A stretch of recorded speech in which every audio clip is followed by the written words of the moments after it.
গত দিন 15 কোনো নতুন ঘটনা ঘটেনি, তবে একটু অসাবধানতার ফল যে কি মারাত্মক হয়ে উঠতে পারে সেই কথা মাথায় রেখে টহলদারি বন্ধ করা হচ্ছে না।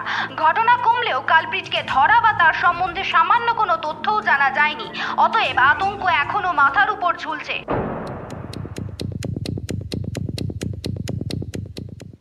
দেখো, বেশি নয়, বছর 5 কাটাতে পারলেই 20-25 লাখ টাকা তুমি হেসে খেলে উপার্জন করতে পারবে। তারপর দেশে ফিরে এসে সেই টাকায় আরো অনেক কিছু হবে। বা আমি রাজি স্যার, কি কি করতে হবে আমাকে বলুন। তবে একটা কথা জেনে রাখবে, কিছু পেতে হলে কিছু ছাড়তে হয়।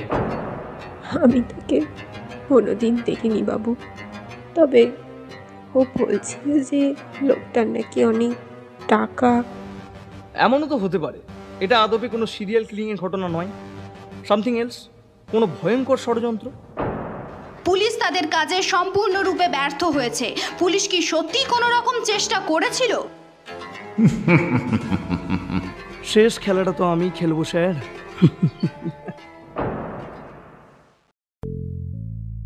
দর্শন ভিখারির হঠাৎ অদৃশ্য হয়ে যাওয়া নিয়ে জল্পনা আর আতঙ্ক তুঙ্গে। কার হাত আছে এর পিছনে? প্রত্যেক আতঙ্কের পিছনে রয়েছে এক সিরিয়াল কিলার, নয়তো এক পাচারকারী সংস্থা। এই অদৃশ্য হওয়ার মোটিভ কি? নমস্কার শ্রোতাবৃন্দ, আমরা টিম ফিকশন দুনিয়া। আমি ফিকশন দুনিয়া থেকে মেঘনা। আজ আপনারা শুনবেন লেখক আসিফ মোল্লার লেখা এক দুর্ধর্ষ ক্রাইম থ্রিলার লোভে পাপ। এখন থেকে আপনারা আমাদের গল্প শুনতে পাবেন স্পটিফাই এক্সক্লুসিভ পডকাস্টে। পডকাস্টের লিঙ্ক ডেসক্রিপশানে দেওয়া রইল, অবশ্যই ফলো করে রাখবেন। আসিফ মোল্লা জন্ম 1996 সালে হুগলি জেলার নবাবপুরে। লেখাপড়া করেছেন নবাবপুর হাই মাদ্রাসা এবং বিদ্যাসাগর মহাবিদ্যালয়। যদিও লেখাপড়া শেষ করা হয়ে ওঠেনি, কিন্তু বই পড়ার নেশা থেকে গিয়েছিল তার, এবং তা থেকেই শুরু হয় লেখালেখি। পেশায় একজন কম্পিউটার আইডেড ডিজাইনার এবং নেশায় লেখক। প্রতিলিপি এবং বিভিন্ন সোশ্যাল মিডিয়ায় লেখালেখি করেছেন বছর 4 ধরে। শয়তানের জগৎ, 4 গুণ, রাত 3টের বিভীষিকা, ডায়েরির ছেঁড়া পাতা, পুতুলের রক্ততৃষ্ণা ইত্যাদি তার লেখা বেশ কিছু গল্প ইউটিউবের বিভিন্ন চ্যানেলে অডিও রূপে প্রকাশিত হয়েছে। তার লেখা ছোট বড় মোট 5টি গল্প নিয়ে একটি সংকলন বেনারসি ও বেরাল্টা পুস্তানি প্রকাশনী থেকে বইয়ের আকারে প্রকাশিত হয়েছে। বইটির লিঙ্ক আমাদের ডেসক্রিপশন বক্স থেকে পেয়ে যাবেন। আজকের গল্প পাঠে মিঠুন, গল্পের সূত্রধার আমি মেঘনা, গল্পের নাট্য রূপান্তর দিশারি, অন্যান্য চরিত্রে দুর্বা, ইন্দ্রনীল, বুবাই, পুরবী ও দিব্যেন্দু। শব্দগ্রহণ, আবহ ও ভিডিও মোশনে দেবদত্ত। পর্ব পরিচালনায় দিব্যেন্দু। প্রচ্ছদ নির্মাণে রোহান। শুনতে থাকুন দুর্ধর্ষ ক্রাইম থ্রিলার লোভে পাপ।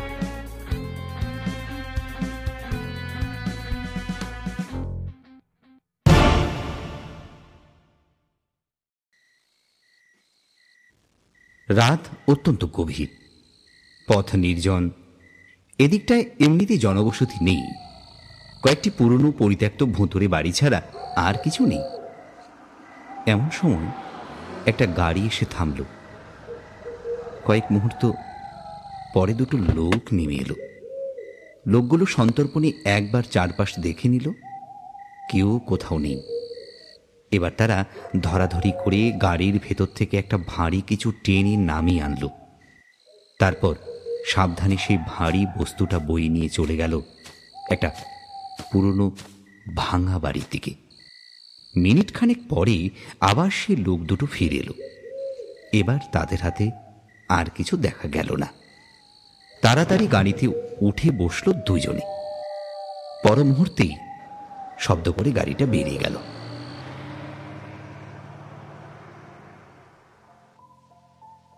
সারাদিনে কত টাকা রোজগার হয় তোমার?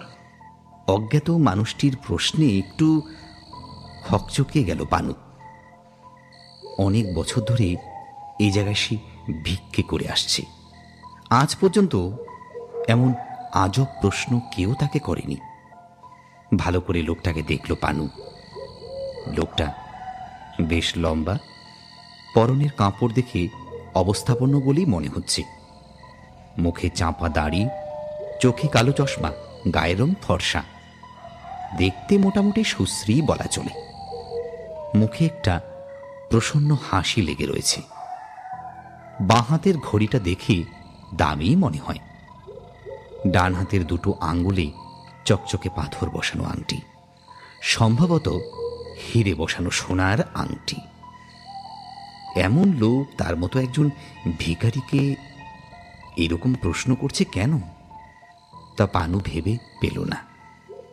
একটু লজ্জিত হয়ে সে বলে, খুব বেশি নয় স্যার, গড়পত্তা 2-250 হয়ে যায়। তার মানে মাসে 6-7 হাজার, কি তাই তো? পানু আরো বেশি কুণ্ঠিত হয়ে পড়ে। এমন লোকের কাছে 6-7 হাজার টাকা কিছুই নয়। সে কথা বলে না, মাথা নেড়ে সায় দেয়। লোকটি বলে, আচ্ছা, তোমার বউ ছেলে নেই? আর ছেলে পুলে নেই, তবে বউ আছে স্যার। পানু মুখ তুলে বলে, তা তোমার বউও কি তোমার মতোই ভিক্ষে করে? হ্যাঁ স্যার। এই যে তোমার বউ ভিক্ষে করে, ব্যাপারটা তোমার ভালো লাগে? লোকটা জিজ্ঞেস করে। লজ্জিত হয়ে পানু বলে, তা ভালো লাগে না স্যার, কিন্তু কি করব বলুন, পেট তো চালাতে হবে। তা ঠিক। তা তুমি অন্য কাজ কিছু জানো? পানু একটু অবাক হয়। তার সম্পর্কে লোকটার এত কৌতূহল কেন? লোকটা বোধ হয় পানুর মনের কথা আন্দাজ করে নিয়ে বলল, তুমি হয়তো ভাবছো আমি তোমাকে এত প্রশ্ন করছি কেন। তার একটা বিশেষ কারণ আছে, সে কথা আমি তোমাকে পরে বলছি। আগে তোমাকে যাচাই করে নি। পানুর একটু অস্বস্তি হচ্ছিল। লোকটার মনে কি আছে কে জানে। তাছাড়া মিনিট 10 হয়ে গেল সে রাস্তা ছেড়ে এই লোকটির সঙ্গে নিরিবিলিতে দাঁড়িয়ে কথা বলছি। এতক্ষণ রাস্তায় থাকলে হয়তো কিছু মাল জুটত। তাছাড়া লোকটার মতলব ভালো ঠেকছে না।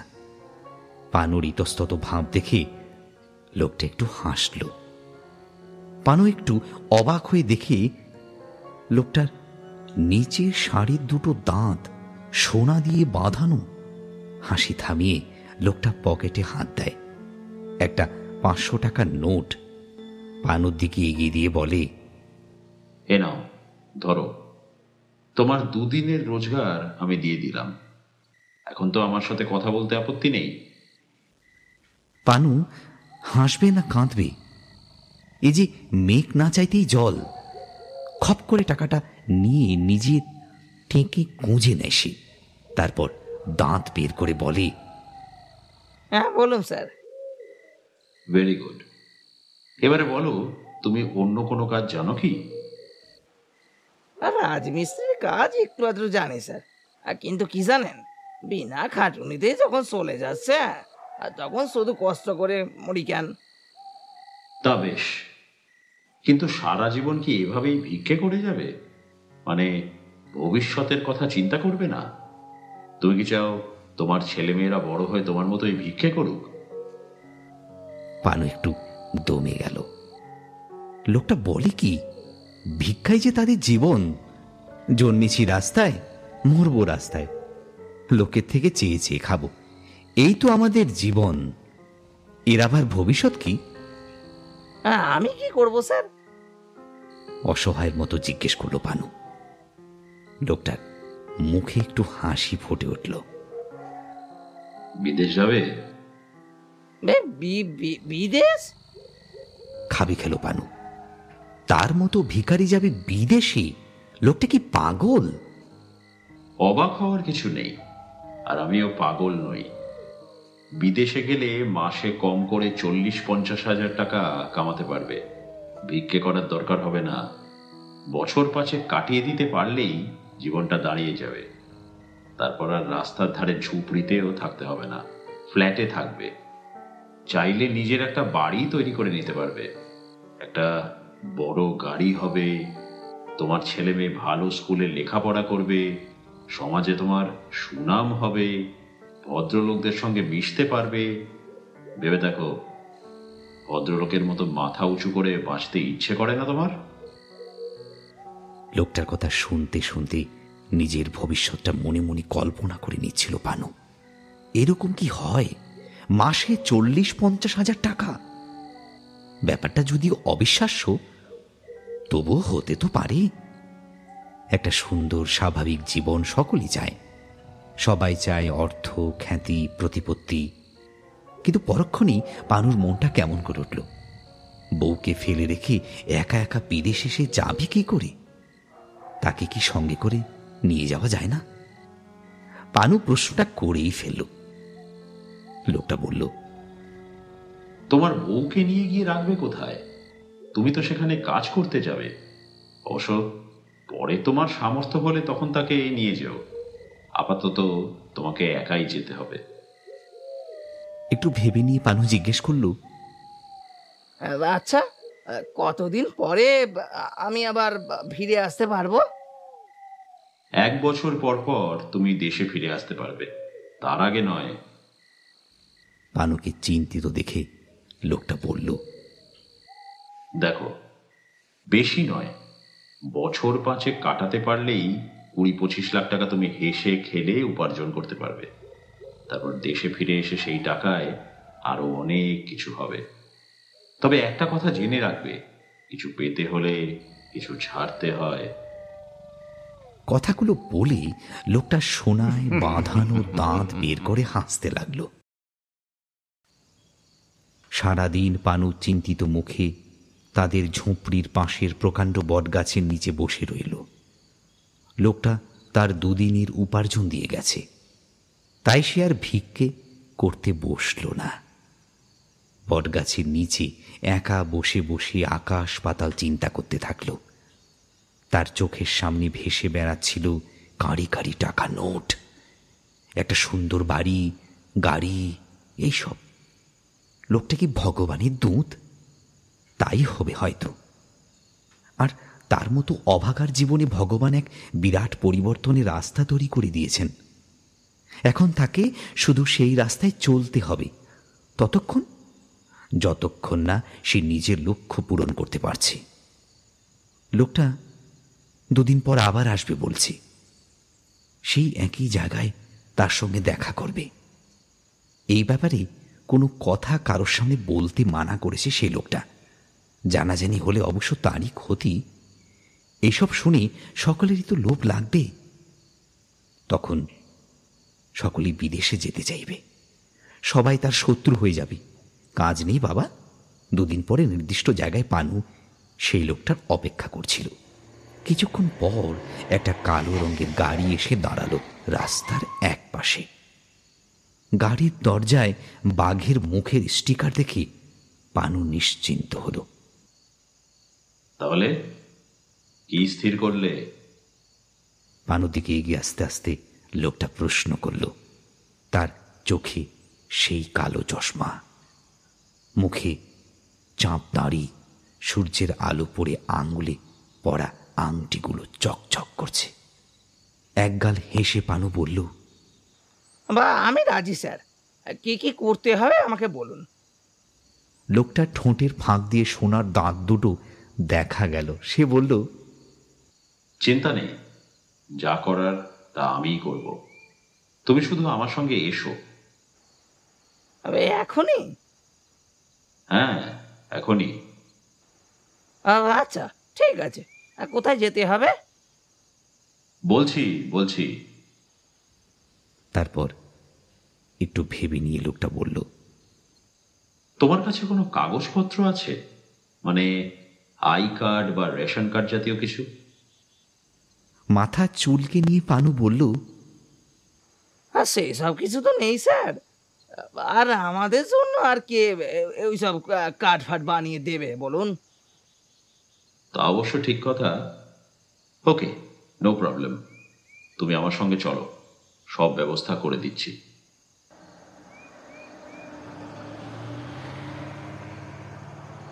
আধ ঘন্টা পর গাড়ি থেকে নামলো পানু। তবে এই জায়গাটা পানুর অচেনা। চারপাশ পরিষ্কার ঝকঝকে, বড় বড় সব দোকান বাড়ি, সমস্ত মানুষের পরনের পোশাক পরিষ্কার এবং দামি। পানুর ভীষণ লজ্জা পেল নিজের কথা ভেবে। সামান্য একজন ভিখারি ছাড়া আর তো কিছু নয় সে। যদিও তার দিকে কারো ভ্রুক্ষেপ নেই। তার মনের মধ্যে কে যেন বলে উঠল, তোকে ভদ্রলোক হতেই হবে, সভ্য সমাজে বাস করতে হবে, আজীবন ভিক্ষা করে কাটালে চলবে না। কি হলো, এসো। পানু বাস্তবে ফিরে এলো। লোকটা একটু এগিয়ে গিয়ে পেছনে ফিরে তার দিকে তাকিয়ে আছে। পানু দেখল সামনেই একটা গলির মুখ। লোকটার পেছনে পেছনে হেঁটে গলির একেবারে শেষ প্রান্তে এসে থামল। একটা অফিসের দরজা খুলে লোকটা পানুকে ভেতরে ডাকল। পানু একটু ইতস্তত করে ভেতরে ঢুকল। ভদ্রলোকেরা এমন জায়গায় বসে বসে কাজ করে। কি সুন্দর সাজানো গোছানো অফিস। একটা চেয়ারে বসে পানু আকাশ পাতাল ভাবতে থাকল। লোকটা বলল, তোমার সমস্ত ডকুমেন্টস বানাতে হবে, রেশন কার্ড থেকে শুরু করে আধার কার্ড, পাসপোর্ট অবধি সব কিছু। তার জন্য একটু সময় লাগবে। আচ্ছা শোনো, ওইদিকে ওয়াশরুম আছে, চলে যাও। ভালো করে স্নান করে পরিষ্কার হয়ে নাও। ভালো জামা কাপড়ও আছে, পছন্দ মতো একটা পরে নাও। ভালো কথা, নিজে দাড়ি কামাতে পারবে তো? পানু মাথা নাড়ল। বেশ, রেজার ব্লেড, ট্রিমার সবই আছে। দাড়িটাও কামিয়ে ফেলো আগে, তারপর বাকি কাজ। যাও যাও, আর দেরি নয়। বাথরুমে ঢুকে পানু অবাক। স্নান করার জায়গা এত সুন্দর হয়। ইচ্ছে করছে এইখানে একটু শুয়ে পড়তে। কি শান্তি! দামি দামি সাবান, তেল, তোয়ালে ইত্যাদি রয়েছে। আরো কত কি যে রয়েছে তা ঠিক নেই। পানু প্রথমে দাড়িতে সাবানের ফেনা লাগিয়ে নিজের দাড়ি কামিয়ে ফেলল। ভালো করে আয়নায় মুখ দেখল, কোথাও বাকি রয়ে গেছে কিনা। নিশ্চিন্ত হয়ে মুখ ধুয়ে ফেলল। না, একটু যেন মানুষ মানুষ মনে হচ্ছে নিজেকে। এতদিন তো এসবের কোনো বালাই ছিল না। স্নান সেরে সাবানের সুগন্ধ গায়ে মেখে বাইরে বেরিয়ে সে নতুন প্যান্ট শার্ট পরে নিয়ে আবার আয়নার সামনে দাঁড়িয়ে পানুর চোখ কপালে উঠে গেল। এ কে? একেবারে সম্পূর্ণ এক অচেনা লোক। বাহ, ফার্স্ট ক্লাস। পানুকে দেখে লোকটা বলল। পানু লজ্জা পেল। লোকটা চেয়ার ছেড়ে উঠে দাঁড়িয়ে বলল, এবার আমার সঙ্গে এসো, তোমার কিছু ফটো তুলতে হবে। বলে একটা দরজা খুলে ভেতরে ঢুকে গেল লোকটা। পানু পিছু পিছু ঢুকলো ভিতরে। এ আর এক আজব জায়গা। দেওয়ালে বিভিন্ন রকমের দৃশ্য, কোথাও ফুলের ছবি, কোথাও বাগানের, কোথাও সমুদ্রের ইত্যাদি। পানু যেখানটায় দাঁড়ালো সেই দেওয়ালে একটা সাদা পর্দা ঝুলছে। লোকটা স্ট্যান্ডে ক্যামেরা সেট করে পটাপট কয়েকটা ফটো তুলে নিল। তারপর পানুকে বলল, তুমি এখান থেকে একা ফিরে যেতে পারবে তো? গলি থেকে বেরিয়েই ডান দিকে অটো স্ট্যান্ড পেয়ে যাবে। অসুবিধা হবে কি? অটোরিকশায় বসে পানুর মন খুশিতে ভরে উঠল। না, আর ভিখারি জীবন নয়। এবার থেকে সে ভদ্রলোকের মতো থাকবে। ছেঁড়া ময়লা জামা কাপড় আর নয়। দুটো টাকার জন্য আর লোকের কথা শোনা নয়। রাস্তার পাশে কুকুর বিড়ালের মতো জীবন কাটানো আর নয়। দিন সাতেক পরে লোকটা তাকে আসতে বলেছে। ততদিনে সমস্ত কাগজপত্র তৈরি হয়ে যাবে। তার সই দরকার হবে কয়েক জায়গায়, সেই জন্যই টাকা। আর তার কিছুদিন পরেই পানু চলে যাবে বিদেশে, এক অচেনা অজানা দেশে, নিজের ভাগ্য ফেরাতে। ফিরে আসবে অনেক অনেক টাকা আর সুখ নিয়ে। আর বউ আর ভিক্ষা করবে না। তার ছেলেপুলেরা ভালো স্কুলে পড়বে, বড় হবে। এসব ভাবতে ভাবতে পানুর চোখে জল চলে এলো। দিন 7 পরে পানু সেই গলির সামনে গিয়ে দাঁড়ালো। তার পরনে সেদিনের সেই প্যান্ট শার্ট। একটা ভুল সে করে ফেলেছে। তার বউ সমস্ত ব্যাপার জেনে গেছে। আসলে দোষটা তারই। সেদিন প্যান্ট শার্ট পরে তো ফিরে গিয়েছিল বাড়িতে। সেটা দেখেই তার বউয়ের সন্দেহ হয়। ব্যাস, জোড়াজুড়িতে একে একে সমস্ত কথা পানু স্বীকার করতে বাধ্য হয়। তার বউ প্রথমটায় বেশ রাগারাগি করছিল, কিন্তু লোকটা পানুকে যে স্বপ্ন দেখিয়েছিল, পানু তার বউকে সেই একই স্বপ্নের দুনিয়ায় নিয়ে গিয়েছিল। তারপর সে রাজি হয়েছে। মাত্র কয়েকটা বছরের তো ব্যাপার, আবার ফিরে আসবো, তখন আর আমাদের কোনো দুঃখ থাকবে না ইত্যাদি বলে সে বউকে রাজি করিয়েছে। অবশ্য লক্ষ লক্ষ টাকার মুখ দেখে পানু যে আবার ফিরে আসবে সেটা তার বউ সহজে বিশ্বাস করতে চায়নি। পানু সেই দরজার সামনে এসে দাঁড়িয়ে পড়ল। তারপর ভয়ে ভয়ে আস্তে করে একটা টোকা দিল। কোনো সাড়া নেই। এবার একটু জোরেই ধাক্কা দিল। কয়েক সেকেন্ড পরে দরজা খুলে সেই লোকটা এসে দাঁড়ালো। আরে পানু, এসো এসো, ভিতরে এসো। লোকটার পিছু পিছু পানু ভেতরে ঢুকে গেল। দরজা বন্ধ করতে করতে লোকটা বলল, সব ব্যবস্থা হয়ে গেছে, বুঝলে? পানু মনে মনে ভীষণ উত্তেজিত হয়ে উঠল। চেয়ারে বসে একবার চারিদিকে চোখ বুলিয়ে সে দেখল তার মতো আরো কয়েকজন লোক বসে রয়েছে একটা ঘরের মধ্যে। পানু ভাবল তারাও হয়তো তারই মতো বিদেশে যাওয়ার অপেক্ষা করছে। তুমি সই করতে পারো? লোকটার প্রশ্নে পানুর চমক ভাঙল।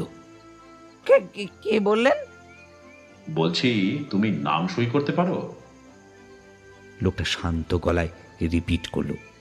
পানু মাথা নাড়ল। ঠিক আছে, এই দেখো, তোমার নামটা এই রকম হবে। কয়েকবার প্র্যাকটিস করো, তাহলেই মোটামুটি হয়ে যাবে। বলে লোকটা একটা সাদা কাগজে ইংরেজিতে পিনাকি পাল লিখে তার দিকে এগিয়ে দিল। পানু যে একেবারে লেখাপড়া শিখেনি তা নয়। গ্রামের প্রাথমিক বিদ্যালয়ে 4র্থ শ্রেণী অবধি সে পড়েছে। মিনিট দশকের চেষ্টায় পানুর হাত সরগর হতে কয়েক জায়গায় তার সই করিয়ে নিল সেই লোকটা। সই করতে করতে পানুর কপাল ঘেমে উঠেছিল। সব কিছু মিটে গেল। লোকটা পানুর অবস্থা লক্ষ্য করে তাকে ওয়াশরুমে যেতে বলল। মুখে হাতে জলে দিয়ে পানু ধাতস্থ হল। বাপ্পা, কি ঝক্কি! বিদেশে যাওয়ার কি এমনি কথা? পানু বেরিয়ে এসে আবার চেয়ারে বসল। লোকটা কাগজপত্র নিয়ে ব্যস্ত রয়েছে। পানু অপেক্ষা করতে থাকল। আধ ঘন্টা পরে লোকটা মুখ তুলে পানুর দিকে তাকালো, হাসি মুখে বলল, তোমার বিদেশ যাওয়ার ব্যবস্থা আর 1 মাসের মধ্যেই হয়ে যাবে। তোমাকে আর ভিক্ষা করতে হবে না। ততদিন তুমি রোজ সকালে আমার এই অফিসে আসবে, ঘন্টাখানেক বসে আবার চলে যাবে। দুপুরের খাওয়ার ব্যবস্থা আমিই করে দেব, কেমন? অবশ্য এখান থেকে ফিরে গিয়ে তুমি তোমার পুরনো পেশায় বসতে পারো। পানু মাথা নাড়িয়ে উঠে পড়ল। লোকটা ঘরের ভেতর থেকে অন্য আরেকজনকে ডেকে নিল। পরদিন সকালে পানু যথা সময়ে যথাস্থানে গিয়ে হাজির হল। লোকটার নির্দেশে সেই ঘরের মধ্যে গিয়ে ঢুকল। অবশ্য সে ছাড়া ঘরে তখন অন্য কোনো প্রাণী ছিল না। ঘরের মধ্যে 5টি টেবিল এবং 5টি চেয়ার রাখা রয়েছে। প্রত্যেক টেবিলে কিছু খাতা, বই আর পেন রাখা রয়েছে। একটা চেয়ারে পানু বসে পড়ল। কিছুক্ষণ পর একে একে আরও 3 জন লোক এসে তার পাশের চেয়ারগুলোতে বসল। আলাপ করে পানু জানল তাদের নাম যথাক্রমে মদন, বকুল আর মলয়। তারাও নাকি বিদেশে গিয়ে অনেক টাকা রোজগার করতে চায়। মজার ব্যাপার, এরা কেউই কাউকে চেনে না। কিছুক্ষণ পর সুট পরিহিত এক ভদ্রলোক একবার ঘরের মধ্যে উঁকি দিয়ে গেল। দেখতে দেখতে প্রায় 1 মাস হয়ে গেল। এই 1 মাস পানু এবং অন্য লোকগুলো নিয়ম মতো রোজ সকালে অফিসে আসতো আর দুপুরে কিছু পরে চলে যেত। একদিন সকালে যথারীতি সবার আগে অফিসে এসে পানু তার নির্দিষ্ট চেয়ারে বসেছিল। কিছুক্ষণের মধ্যেই মলয় ও মদন একে একে ঢুকে নিজের চেয়ারে বসল। পানু বকুলের কথা জিজ্ঞেস করতে তারা বলল বকুলের ব্যাপারে তারা কিছু জানে না, হয়তো তার কপাল তাদের থেকে আগে খুলেছে। পানু মনে মনে ভীষণ উত্তেজিত হয়ে পড়ল। বকুল নিশ্চয়ই বিদেশে রওনা হয়ে গেছে। ইস, পানুর একটু হিংসেই হলো। যাক, তারও সময় আসবে খুব তাড়াতাড়ি। আরও দিন 5 কাটার পর একদিন দুপুরে খাওয়া শেষ করে অফিস থেকে বের হওয়ার সময় লোকটা পানুকে আটকালো। বলল, বুঝলে পানু, এইবার তোমার নম্বর লেগেছে। আজ তোমাকে থাকতে হবে। সন্ধ্যাবেলায় আমি তোমাকে নিয়ে একটু পাসপোর্ট অফিসে যাব। এখনই যেতাম, কিন্তু একটু কাজ পড়ে রয়েছে। তুমি আর চলে যাও না, ভিতরে গিয়ে বসো, আমি তোমাকে ডেকে নেব। সময় যেন কাটতেই চাইছে না। দুরু দুরু বুকে অপেক্ষা করছিল পানু। কখন যে সন্ধ্যা হবে বারবার দেওয়ালে ঘড়িটার দিকে তাকাচ্ছিল পানু। উত্তেজনার ফলে তার কপাল আর হাত ঘেমে উঠছিল বারবার। সেই আনন্দের দিন আজ উপস্থিত হয়েছে। তার ইচ্ছে করছিল ধেই ধেই করে নাচতে। আজ পানু সবাইকে বলে দেবে যে সে বিদেশে যাবে। এতদিন সে খবরটা কোনো মতে নিজের বুকের গভীরে মাটি চাপা দিয়ে রেখেছিল। আজ সে সবাইকে জানাবে। 6:30 কিছু পরে লোকটা এসে পানুকে ডাকল। অফিসের ঝাঁপ বন্ধ করে বেরিয়ে পড়ল। গলির ভেতরে সমস্ত দোকান অফিস বন্ধ হয়ে গেছে। কিছু দূরে দূরে আলো জ্বলছে। গলির শেষে রাস্তার পাশে লোকটার গাড়ি দাঁড় করানো আছে। দুজনে গাড়িতে উঠে বসল।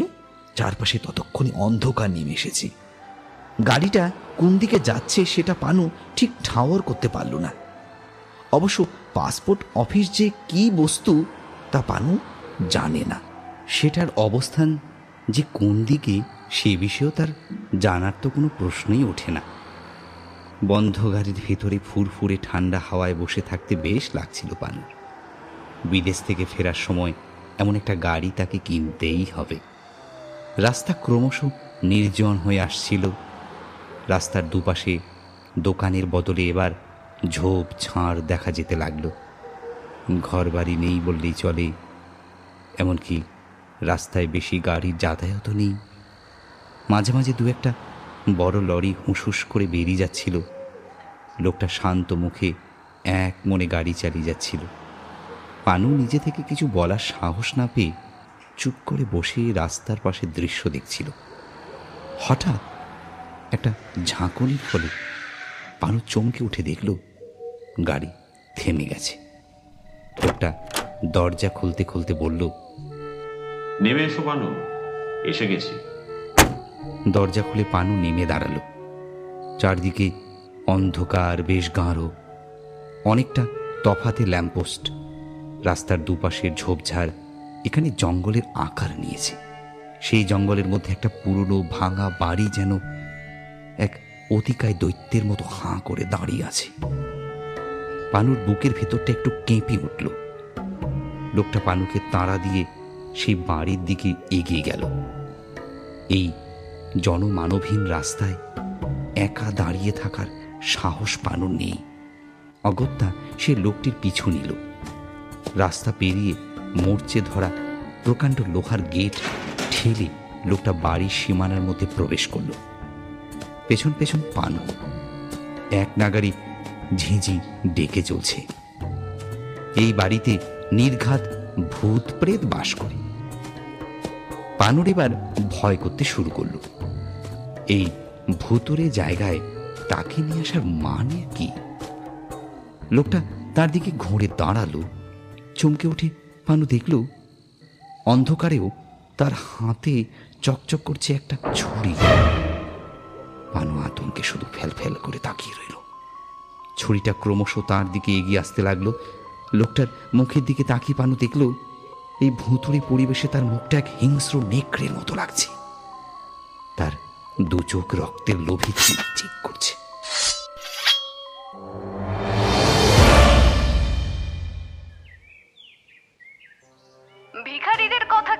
যায়। তাদেরকে অনেকে আবার মানুষ বলে গণ্যই করেন না। তাই 2-1 ভিখারির রহস্যজনক অন্তর্ধানের কেস নিয়ে পুলিশ প্রথমে নিজেদের মূল্যবান সময় নষ্ট করতে রাজি হয়নি। গত 3 মাসে অন্তত 10 জন ভিখারির হঠাৎ অদৃশ্য হয়ে যাওয়া নিয়ে জল্পনা আর আতঙ্ক তুঙ্গে উঠেছে।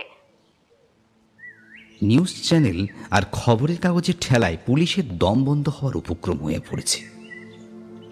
একে একে 10 জন কোথায় যে চলে গেল তার কোনো হদিশ পাওয়া যাচ্ছে না। গুজব রটছে যে শহরে কোন সিরিয়াল কিলারের আবির্ভাব ঘটছে, যার প্রধান শত্রু রাস্তার পাশে পড়ে থাকা ভিখারিগুলো। তাই একে একে সেই তাদের শেষ করছে বা অপহরণ করছে। পুলিশ উঠে পড়ে লেগেছে এই রহস্যের মীমাংসা করতে, কিন্তু কোনো সূত্র পাওয়া যাচ্ছে না কিছুতেই। খবরের কাগজে প্রতিদিন পুলিশের পিণ্ডি চটকানো হচ্ছে। আবার অনেক শিক্ষিত মানুষ মনে করছেন যে ভিখারিদের এভাবে উধাও হয়ে যাওয়াটা সমাজের উপকারে আসছে। এতে করে অনেক লোক ভিক্ষাবৃত্তি ছেড়ে সত্যিকারের কাজে মন দেবে। টিভিতে, খবরের কাগজে প্রচুর তর্ক, আলোচনা, সমালোচনা চলছে, কিন্তু এর সমাধান এখনো হয়নি। শোনা যাচ্ছে স্পেশাল ব্রাঞ্চের কোনো এক অফিসারকে এই কেসের দায়িত্ব দেওয়া হবে। এদিকে এলাকায় বিপুল আতঙ্কের সৃষ্টি হয়েছে। মানুষ নিজেদের আর সুরক্ষিত ভাবতে পারছে না। সকলের ধারণা এই সবের পেছনে কোনো পাগলের হাত আছে, আর সেই পাগলের পাগলামি যে কোন মুহূর্তে মাত্রা ছাড়িয়ে যেতে পারে। সমাজের নিম্নস্তর থেকে তার শিকার যে উপরের স্তরে উঠবে না, এমন নিশ্চয়তা কেউ দিতে পারছে না। অতএব পাগলের হাত থেকে বাঁচতে মানুষ নিজেদের ঘরবন্দি করে রাখাটাই শ্রেয় মনে করছেন। কিন্তু ভিখারিদের ঘর বাড়ি বলতে তো ফুটপাত। তারা তো আর ঘরের দরজা বন্ধ করে নিশ্চিন্তে ঘুমোতে পারছে না। তাই ভিকটিমের সংখ্যা ক্রমশই বেড়েই চলছে। তার উপর নিউজ চ্যানেলগুলো 22শে শ্রাবণ বা জ্যাক দ্য রিপার ইত্যাদি উদাহরণ পরিবেশন করে মানুষের বেঁচে থাকা সামান্য সাহসের উপর বরফ ঢেলে দিচ্ছে। অনেক ভিখারি ভিক্ষা করা ছেড়ে নিজেদের গ্রামে ফিরে যাচ্ছে। যাদের উপায় নেই তারা রাস্তার পাশেই পড়ে আছে। সন্ধ্যের পর পুলিশের লোক রাস্তায় রাস্তায় টহল দিয়ে বেড়াচ্ছে। গত দিন 15 কোনো নতুন ঘটনা ঘটেনি, তবে একটু অসাবধানতার ফল যে কি মারাত্মক হয়ে উঠতে পারে সেই কথা মাথায় রেখে টহলদারি বন্ধ করা হচ্ছে না। ঘটনা কমলেও কালপ্রিটকে ধরা বা তার সম্বন্ধে সামান্য কোনো তথ্যও জানা যায়নি। অতএব আতঙ্ক এখনো মাথার উপর ঝুলছে। বেশিরভাগ ভিক্ষুকের দল বিনিদ্র রাত্রি যাপন করছে এই ভয়ে যে আজকের রাত তার জীবনের শেষ রাতে যেন পরিবর্তিত না হয়ে যায়। নিখোঁজ 10 জনের কেউই একে অপরকে চেনে না, প্রত্যেকেই আলাদা আলাদা জায়গায় থাকে। সবচেয়ে অদ্ভুত ব্যাপার হলো এই 10 জনের মধ্যে জনাশাতেক লোকের নাকি বিদেশে যাওয়ার কথা ছিল, যদিও তার আগেই এরা নিখোঁজ হয়ে যায়। তবুও সমস্ত রেল স্টেশন, বাস ডিপো এবং এয়ারপোর্ট পর্যন্ত ভালো করে খুঁজে দেখা হয়েছে, সেখানে কোনো খবর পাওয়া যায়নি। এর মানে একটাই দাঁড়ায় যে নিখোঁজ 10 জন লোক খুব সম্ভবত আর বেঁচে নেই। কে তাদের হত্যা করলো এবং কেন হত্যা করলো, তার উদ্দেশ্যই বা কি, এটাই এখন একমাত্র প্রশ্ন। চণ্ডীতলা থানার ইনচার্জ ইন্সপেক্টর রতন বিশ্বাসের ঘরে বসে সমস্ত রিপোর্টগুলো খুঁটিয়ে খুঁটিয়ে দেখছিল অর্ক। তাকে এই কেসের চার্জ দিয়ে এখানে পাঠানো হয়েছে। বিশ্বাসবাবু দেখেছিলেন তাকে স্পেশাল ব্রাঞ্চের ডাক সাইটে অফিসার অর্ক সেন। বয়স 28-29 হবে, মোটামুটি লম্বা, সুশ্রী চেহারা। গায়ের রং খুব ফর্সা না হলেও কালো বলা চলে না। মুখে চোখে বুদ্ধির ছাপ রয়েছে। রিপোর্ট পড়া শেষ করে প্রশ্ন করল ইন্সপেক্টর রতন বিশ্বাসকে। আপনার কি মনে হয় এই ব্যাপারে? আপনার অপিনিয়ন কি? দেখো অর্ক, এই তোমাকে তুমি করেই বলছি। তোমার বয়স আমার থেকে অনেক কম। আমার তো মনে হচ্ছে এটা সিরিয়াল কিলিং জাতীয় মামলা, এক কথায় পাগলের কাণ্ড। কোনো কারণে আততায়ীর মস্তিষ্কের বিকার ঘটেছে, আর তার ফল তো দেখতেই পাচ্ছ।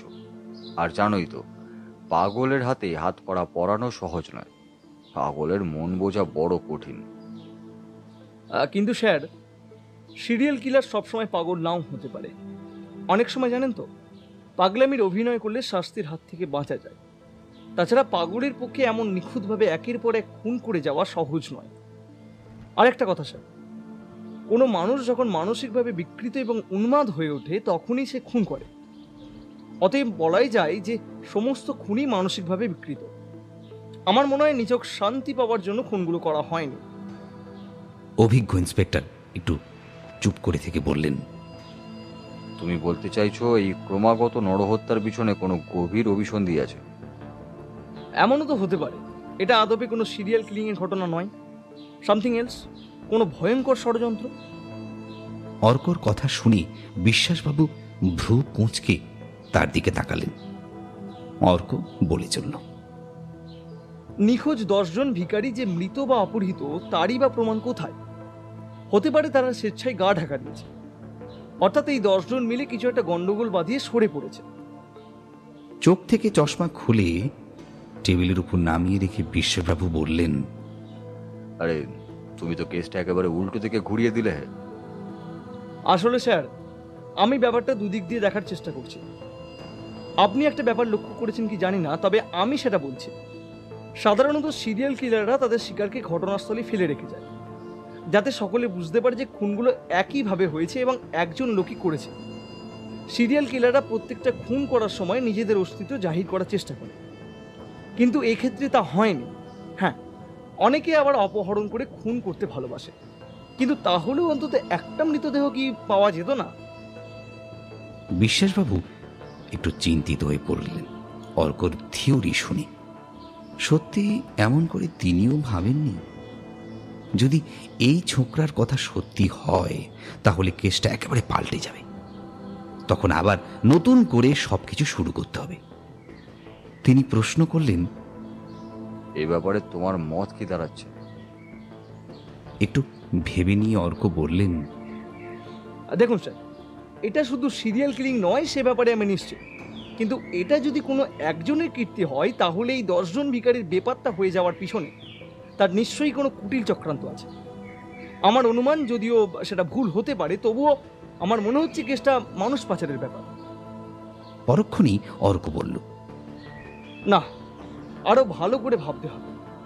অনুমানের উপর ভিত্তি করে এগিয়ে যাওয়া যাবে না, তাতে ফল উল্টো হতে পারে।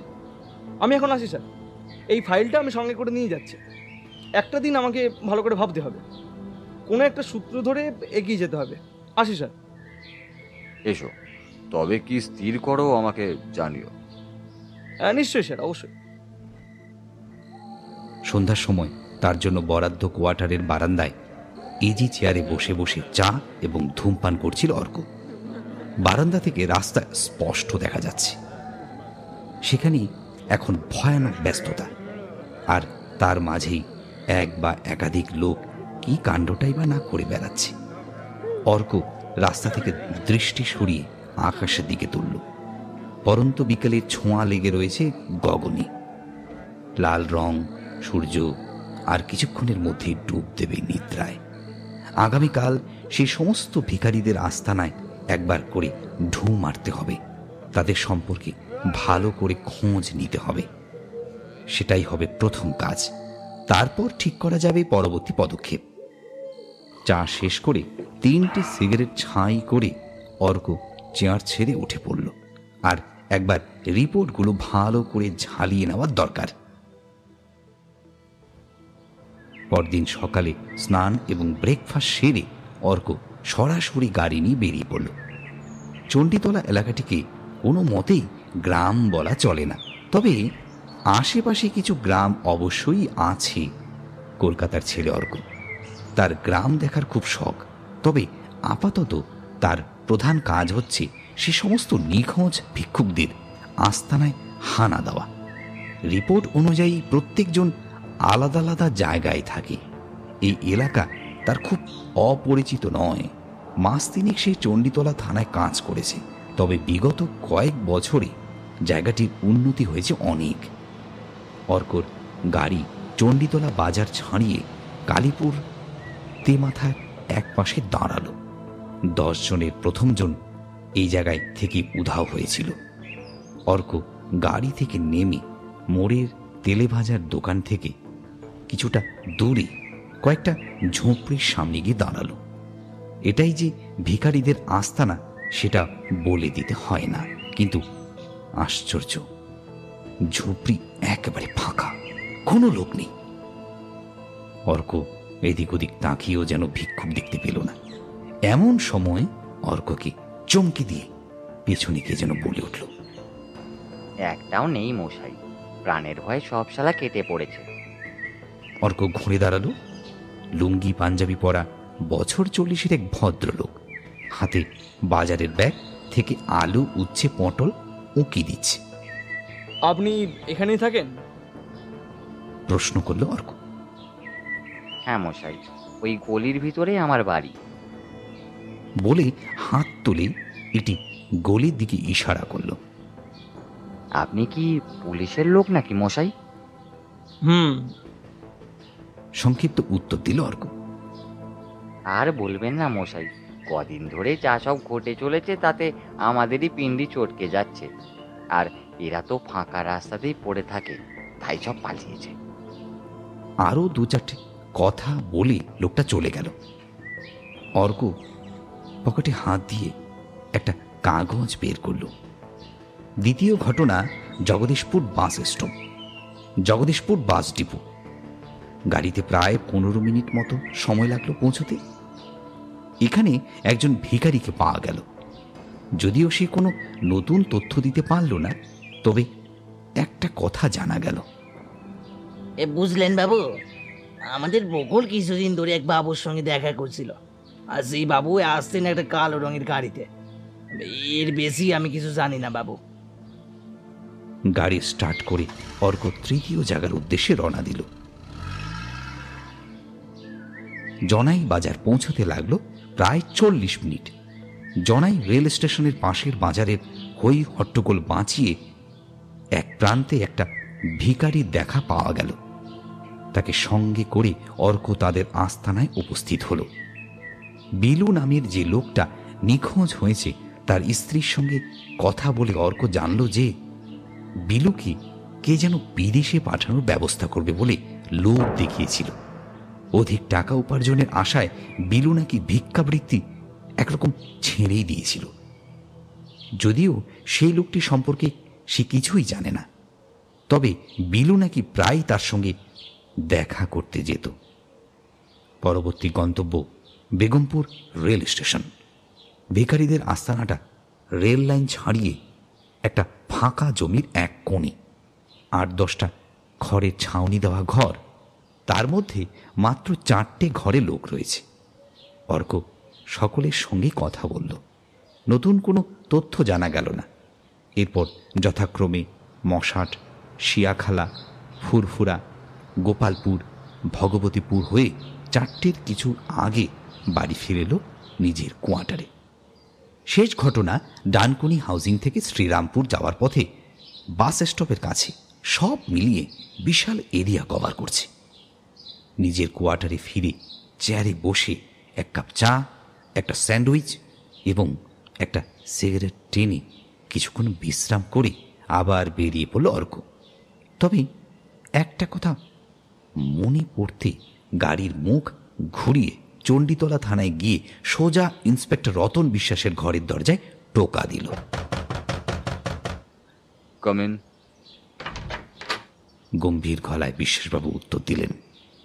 অর্ককে চেয়ারে বসিয়ে বড়বাবু চায়ের অর্ডার দিলেন। বলো বলো, কতদূর এগোলে? কৌতূহলী গলায় প্রশ্ন করলেন তিনি। একদিনের কতই বা এগোনো যায় স্যার, তবে সকাল থেকে সবকটা ঘটনাস্থল ঘুরে দেখলাম। একটা মাত্র বাকি রয়েছে, সেখানেই যাচ্ছিলাম। হঠাৎ একটা কথা মনে পড়লো, তাই আপনার কাছে এলাম। কি কথা? স্যার, আপনার হয়তো মনে আছে বছর 3 আগে এখানে ঠিক একই রহস্যজনকভাবে কয়েকজন লোক নিখোঁজ হয়ে পড়েছিল। সেবার ভিকটিমদের মধ্যে কেউই সম্ভবত ভিক্ষুক না হলেও আমার যতদূর মনে পড়ছে তারা সাধারণ শ্রমিক স্থানীয় ছিল। আপনি কাইন্ডলি সেই কেসের ফাইলটা বের করে আমার কোয়ার্টারে যদি পাঠিয়ে দেন। হ্যাঁ হ্যাঁ, মনে পড়েছে। ঠিক আছে, সে না হয় পাঠিয়ে দেবো, কিন্তু তুমি কি সন্দেহ করছো যে বর্তমানের এই ঘটনার সঙ্গে 3 বছর আগের সেই ঘটনার কোনো রকম কানেকশন আছে? আমি ঠিক শিওর নয় স্যার, ফাইল স্টাডি না করে বলতে পারবো না। আপনি ফাইলটার ব্যবস্থা করে দিন, আমি কাল দুপুরের পর আপনার সঙ্গে দেখা করব।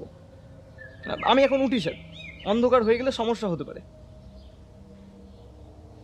পানুর স্ত্রী প্রায় মিনিট 5 কান্নাকাটি করার পর একটু ধাতস্থ হতে অর্ক তাকে প্রশ্ন করল পানুর আকস্মিক অন্তর্ধান সম্পর্কে।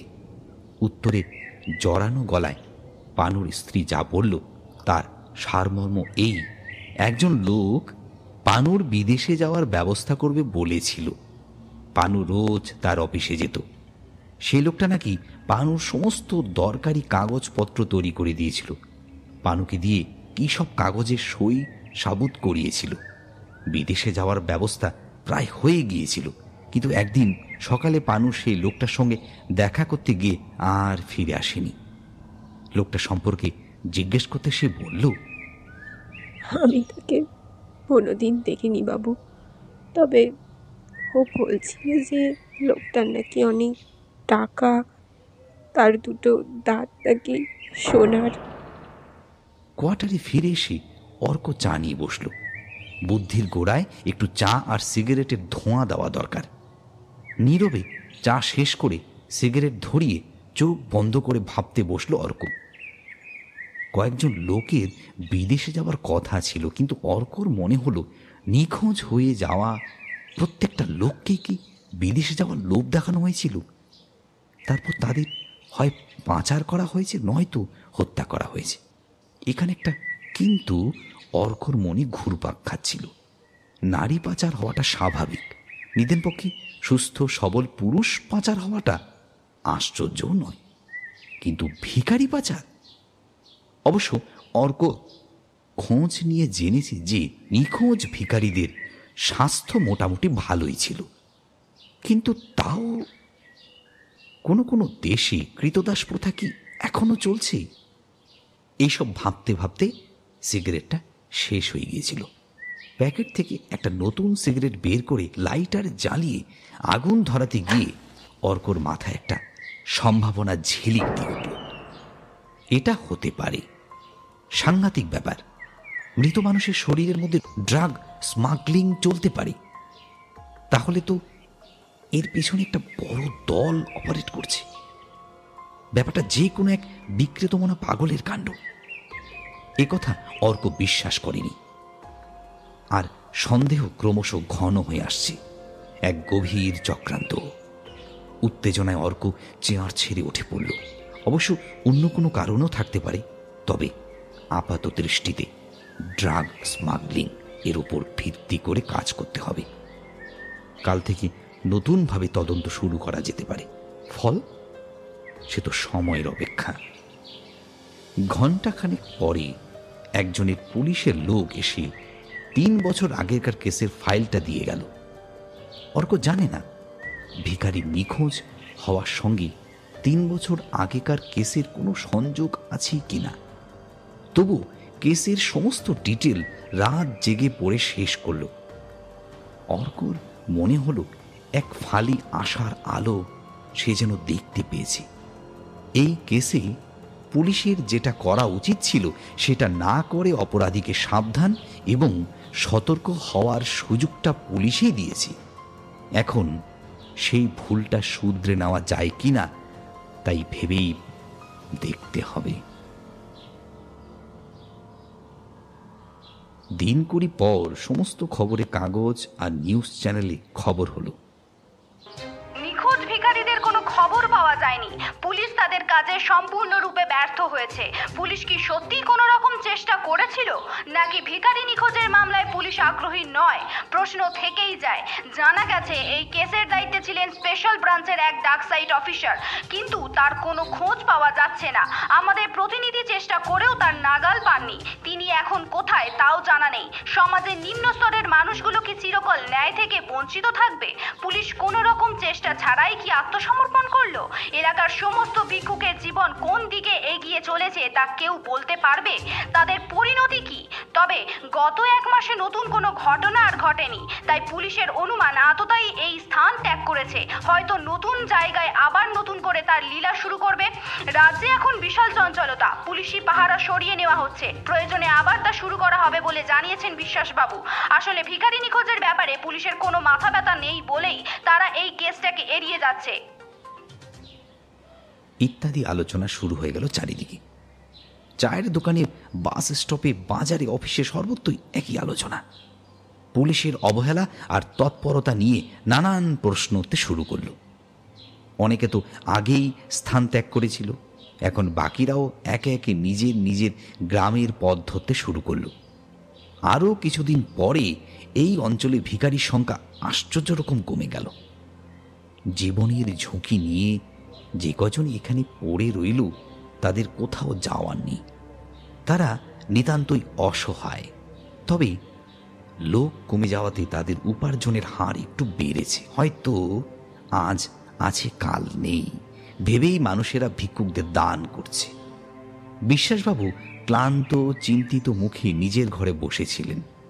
প্রতিদিন সাংবাদিকদের যেভাবে সামলাতে হচ্ছে তাতে শারীরিক এবং মানসিক ক্লান্তি বোধ হওয়া মিথ্যে নয়। হাজারো প্রশ্নের উত্তর দিতে দিতে মাঝে মাঝে মেজাজটাই যায় বিগড়ে, আবার তার ফল হয় উল্টো। আজ তো রাগের বসে একজনের মাইক ছুঁড়ে ফেলে দিয়েছিল, আর পারা যায় না। ছেলেটা তাকে কি গভীর জলে ফেলে গেল। স্পেশাল ব্রাঞ্চ, যত সব। আজকালকার চ্যাংরা ইন্সপেক্টরগুলো নিজেদের শার্লক হোমস বা ফেলুদার চেয়েও কম ভাবতে চায় না মোটেই। সেই যে কলকাতায় গেছে আর ফেরার নাম নেই, কি যে করছে তা ঠিক নেই, খুলে বলতেও চায় না সব কথা। তবে ছোকরার বুদ্ধি আছে, সে বিষয়ে সন্দেহ নেই। এদিকে তার অবস্থা কাহিল হয়ে পড়ছে। খবরের কাগজ আর নিউজ চ্যানেলের লোক তাকে পাকড়াও করবে, ঝুঁকি তো সব তাকেই পোহাতে হচ্ছে। আরও দিন সাতেক পরে কুমির মরা বাস স্টপের এক কোণে একজন ভিখারি বসে বসে হাই তুলছিল। পরনের ময়লা গেঞ্জিটা জায়গায় জায়গায় ছেঁড়া, সামনে একটা দুমড়ে যাওয়া টিনের বাক্স, তার মধ্যে কিছু 1 টাকা 2 টাকার কয়েন পড়া রয়েছে। মুখ ভর্তি খোঁচা খোঁচা দাড়ি, পথচারী দেখলেই সে হাত পেতে 2 টাকার জন্য অনুনয় করছে। তার সামনে গিয়ে দাঁড়ালো একটা লোক। ভিখারিটার স্বভাব অনুযায়ী হাত পাতল তাকে দেখে। লোকটা পকেট থেকে একটা 500 টাকার নোট বের করে তাকে দিতে দিতে বলল, তোমার সঙ্গে কিছু কথা আছে, একটু আড়ালে আসবে? ভিখারিটা উজ্জ্বল মুখে লোকটার পেছনে পেছনে একটা সরু গলির মধ্যে দিয়ে ঢুকলো। বলুন বাবু, কি দরকার? সারাদিনে কত টাকা রোজগার হয় তোমার? প্রায় 1 মাস পর ধরা পড়ল এলাকায় ত্রাস সৃষ্টিকারী মানুষটি।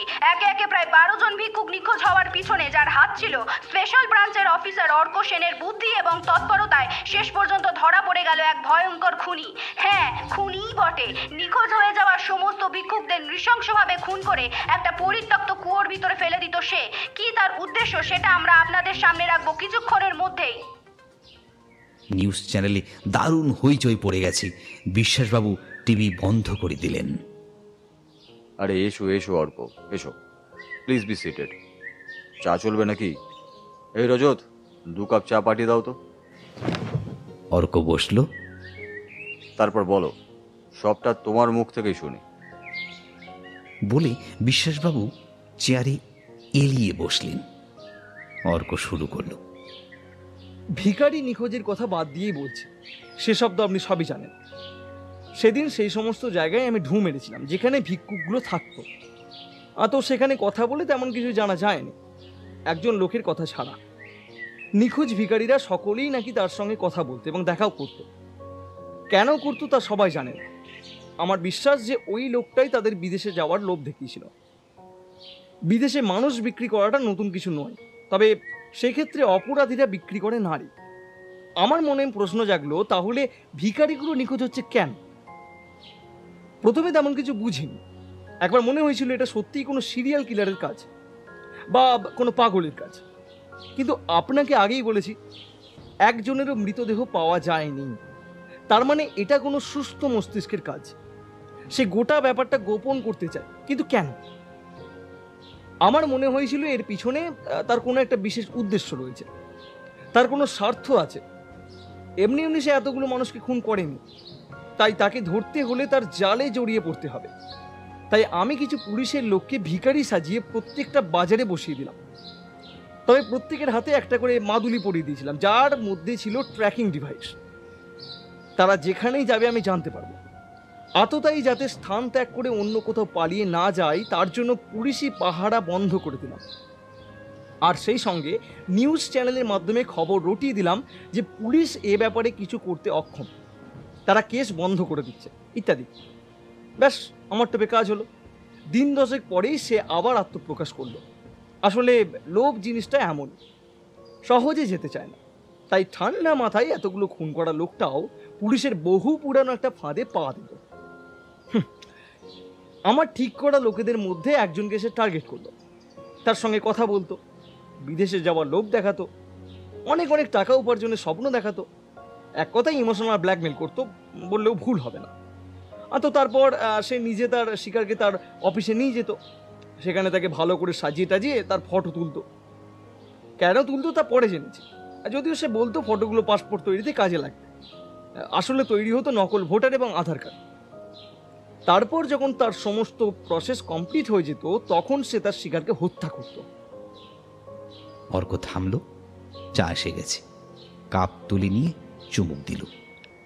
বিশ্বাসবাবু প্রশ্ন করলেন, তাহলে তার উদ্দেশ্য কি ছিল? উদ্দেশ্য খুবই সাংঘাতিক স্যার। ভিখারিগুলোর নামে একটা ইন্স্যুরেন্স করাতো, তারপর তাদেরকে খুন করে ইন্স্যুরেন্সের টাকাগুলো হাতিয়ে নিত এবং মৃত ভিখারিগুলোর শরীর থেকে প্রয়োজনীয় অঙ্গ যেমন কিডনি বা চোখ ইত্যাদি বের করে নিত। তারপর মৃতদেহগুলো ফেলে দিত লোকালয় থেকে দূরে এক পুরানো ভাঙা বাড়ির পরিত্যক্ত কুয়ার মধ্যে। বাবা! চোখ কপালে তুলে বললেন বিশ্বাসবাবু। তাই কাজটা কি ও একাই করতো নাকি অন্য কোনো লোক এ ব্যাপারে জড়িত ছিল? অবশ্যই ছিল স্যার। রমেশ ছাড়াও আরো দুজনেই কুকীর্তির মূলে ছিল। সে এক ডাক্তার, ডাক্তার সুখময় সেন। ডাক্তার ছাড়া অপারেশন করা চোখ বা কিডনি বের করা অসম্ভব। আর দ্বিতীয়জন হলো বীমা কোম্পানির একজন ব্রাঞ্চ ম্যানেজার। কোনো রকম ঝামেলা ছাড়াই সে ইন্স্যুরেন্সের টাকা পাইয়ে দেবার ব্যবস্থা করত। এদের মোট 3 জায়গায় অফিস ছিল যেখানে সমস্ত কাজ হতো। তারপর সুযোগ বুঝে একে একে খুন করত। টাকাও 3 জনের মধ্যে ভাগ হয়ে যেত। বর্তমানে এরা সকলেই পুলিশের হেফাজতে এবং ভবিষ্যতে আর ভিখারি খুন হবে না বলে আশা করি। কিন্তু শুধু ভিখারি কেন, অন্য কোনো মানুষকে এরা টার্গেট করেনি কেন? বিশ্বাসবাবু প্রশ্ন করলেন।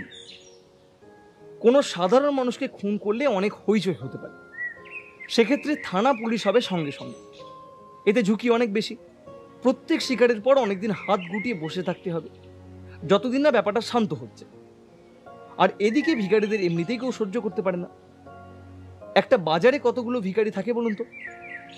তার একটা যদি উদাও হয়ে যায় তাহলে কার মাথা ব্যথা হবে? তাছাড়া তাদের মাথা ব্যথার কথায় পাত্তাই বা কজন ভদ্র সমাজের মানুষ দেয় বলুন? 10 জন ভিখারির অন্তর্ধানের পর আমাদের টনক নড়েছে।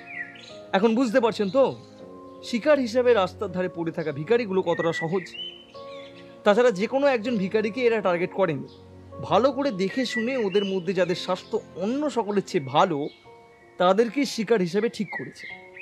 2 চোখ, 2 কিডনি এবং তাদের নাম করা ইন্স্যুরেন্সের টাকা সব মিলিয়ে অঙ্কটা কম নয় স্যার। একটা দীর্ঘশ্বাস ফেলে বিশ্বাসবাবু চেয়ারে গা এলিয়ে দিলেন। চা শেষ করে অর্ক উঠে পড়ল। সে আজই কলকাতায় ফিরে যাবে। বিশ্বাসবাবু চোখ বন্ধ করে বসে রইলেন। লোভ যে শুধু খুনির হয়েছিল তা নয়, এই আদিম প্রবৃত্তির হাত থেকে বেকারগুলো রেহাই পায়নি। আসলে লোভ এমন এক প্রবৃত্তির নাম যা কাউকে রেহাই দেয় না। পৃথিবীতে ঘটে চলা সমস্ত পাপের বিশ্লেষণ করলে হয়তো দেখা যাবে সব কিছুর মূলে রয়েছে এই আদিমতম প্রবৃত্তি।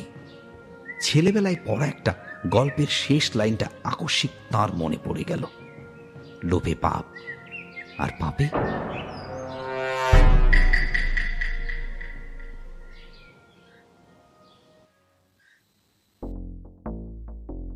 এতক্ষণ আপনারা শুনছিলেন লোভে পাপ। আজকের গল্পে আগন্তুকের চরিত্রে ইন্দ্রনীল ভাদুরী, সাংবাদিকের চরিত্রে দুর্বা গোস্বামী, অফিসার অর্ক সেন, পানু ও ভিকারিদ্বয়ের চরিত্রে দিব্যেন্দু গোস্বামী, রতন বিশ্বাস ও বছর 40-এর ভদ্রলোকের চরিত্রে বুবাই সাহা, পানু স্ত্রীর চরিত্রে পূরবী মুখার্জি। আমরা হাজির হব আবার পরবর্তী সপ্তাহে নতুন এক থ্রিলার গল্প নিয়ে। তার আগে চটপট সাবস্ক্রাইব করে ফেলুন আমাদের পরিবার ফিকশন দুনিয়া চ্যানেলটি। আর যদি গল্পটি স্পটিফাই শুনে থাকেন তাহলে ফলো করতে একদম ভুলবেন না। ভালো থাকুন, সুস্থ থাকুন।